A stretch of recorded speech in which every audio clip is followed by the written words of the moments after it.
The worst storm, I think in 100 years, hit Gallatin, Tennessee, where I was from, where we lived at the time. And I had just come in from a missions trip on late the night before.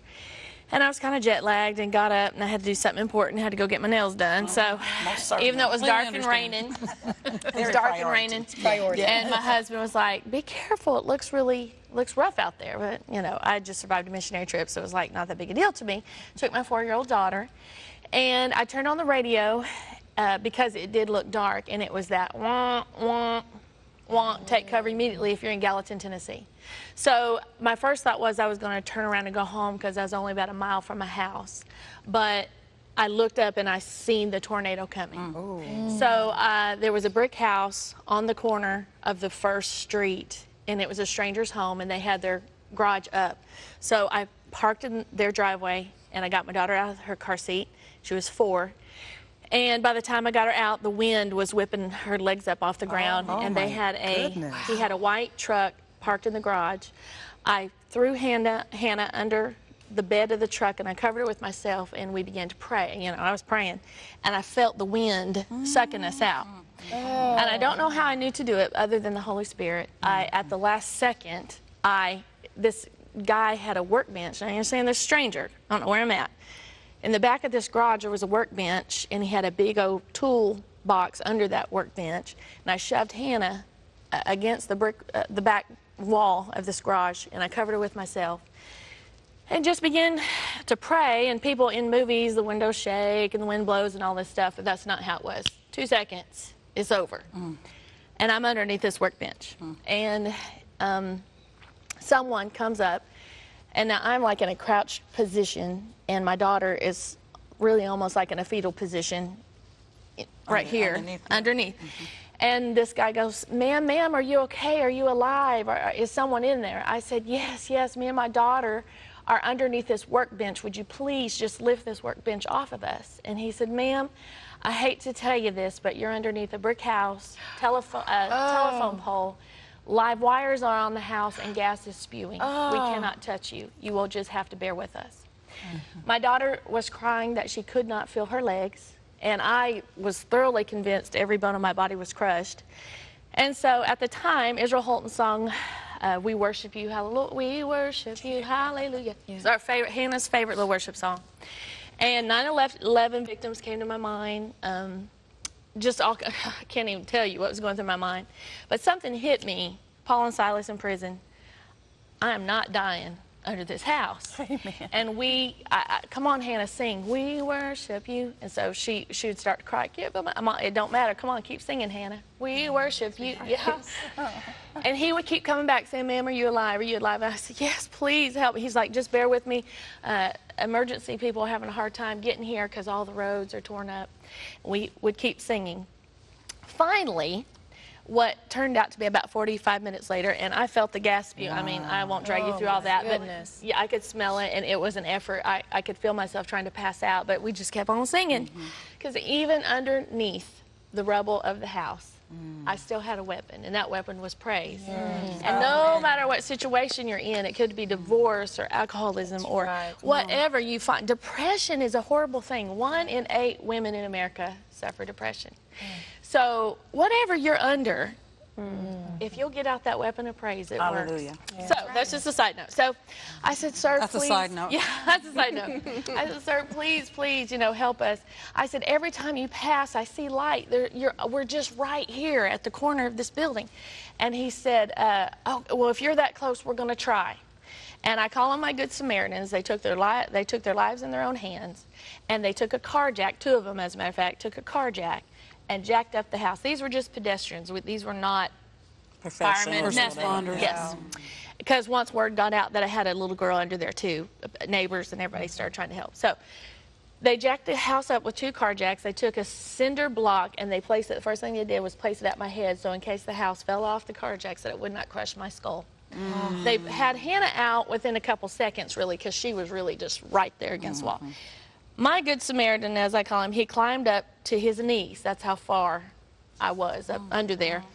And he said, ma'am, and I remember his face being right here. He said, ma'am, I'm going to pull you out. And I said, do whatever you got to do. Just get me out of here. He pulled me out, and his face was the last thing that I saw.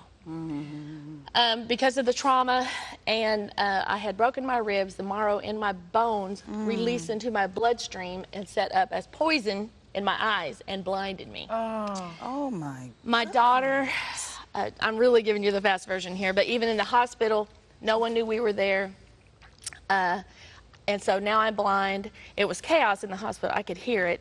And so I had them put Hannah in a wheelchair at my feet, and we kept singing. In the hall, yes, I couldn't see, but they told me I was in the hall, and I made her keep singing because I didn't know where she was. So was the hospital full of people? Yes. Oh, yeah. 4 people died that day, really within feet of where I was. People died. And I heard a cold blue, you know, you just hear, and when you can't see, it's...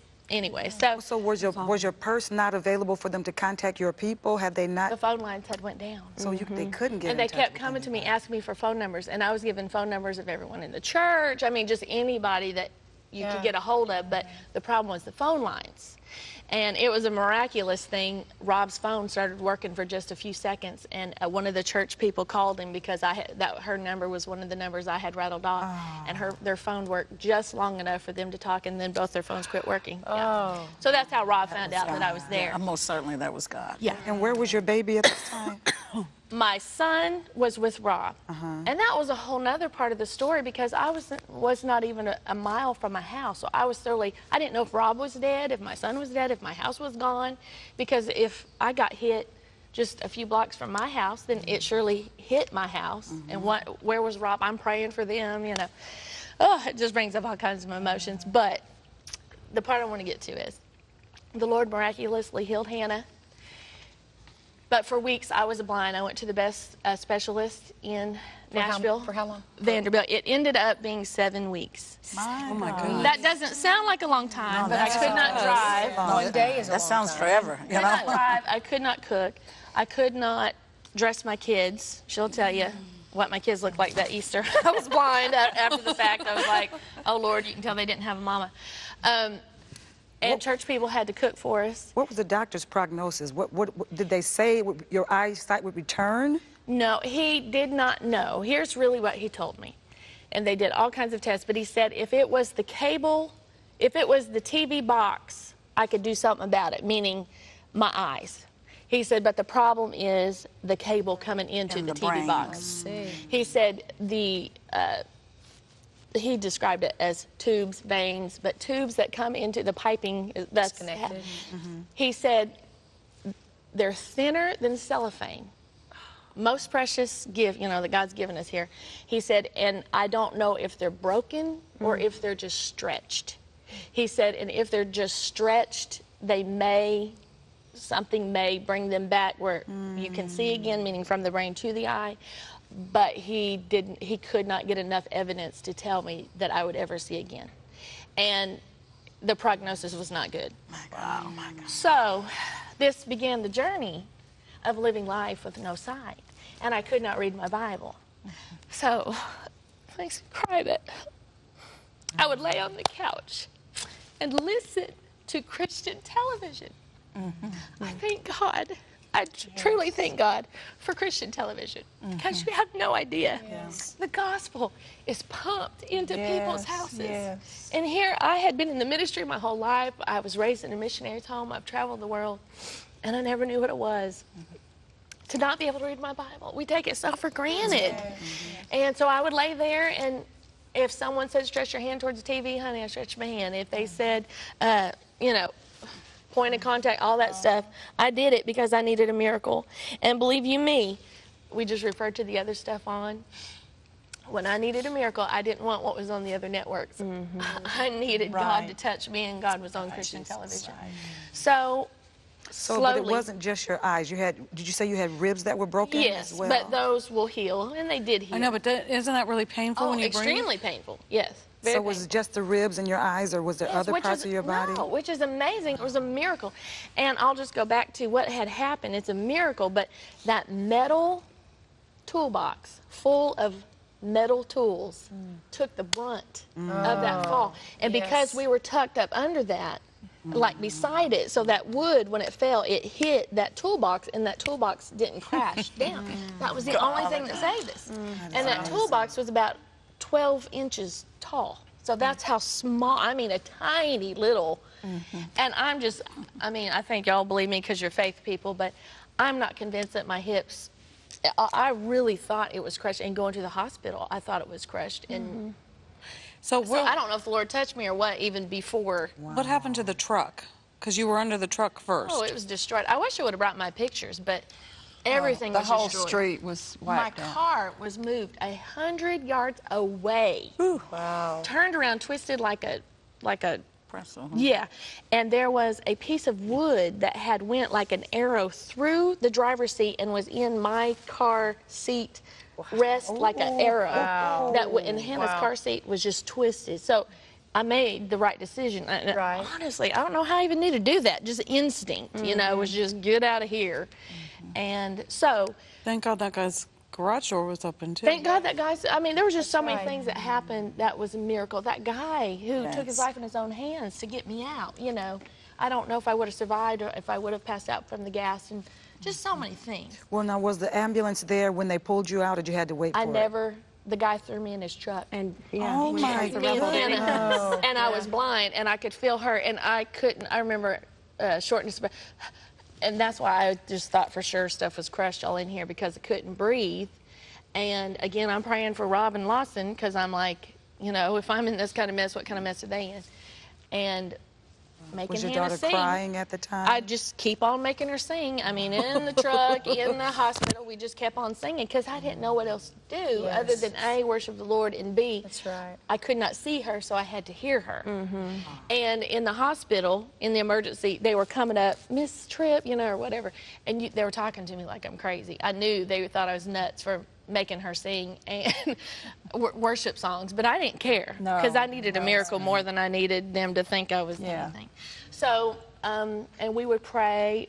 My husband's side of the story is he would pray, you know, every night, all the time, but just believing God that I would wake up the next day with sight. It just didn't happen. Okay, What happened to him? Go ahead. No, is that what you? That's what I was going to ask. Which part? Yeah, no. I'm trying to fast forward here, so you tell me. No, forget about it. We'll have to talk about you tomorrow. When they told Rob that you were in the hospital, he struck out after going to the hospital, and the policemen were trying to stop him. He said, you're not stopping me. He's driving through fields and all kinds of stuff because the roads were all blocked. All right, well, let me stop right here. Well, so we're going to find out about what happened to your house, what happened to Rob, what happened to your son, and the rest of this story. And you just have to wait patiently until the next show to hear about Ken's story, because that'll minister to you too. But we'll take a quick break, and we'll be right back. Like what you saw? Make sure to comment and like below. Hit that subscribe button for more content uploaded weekly.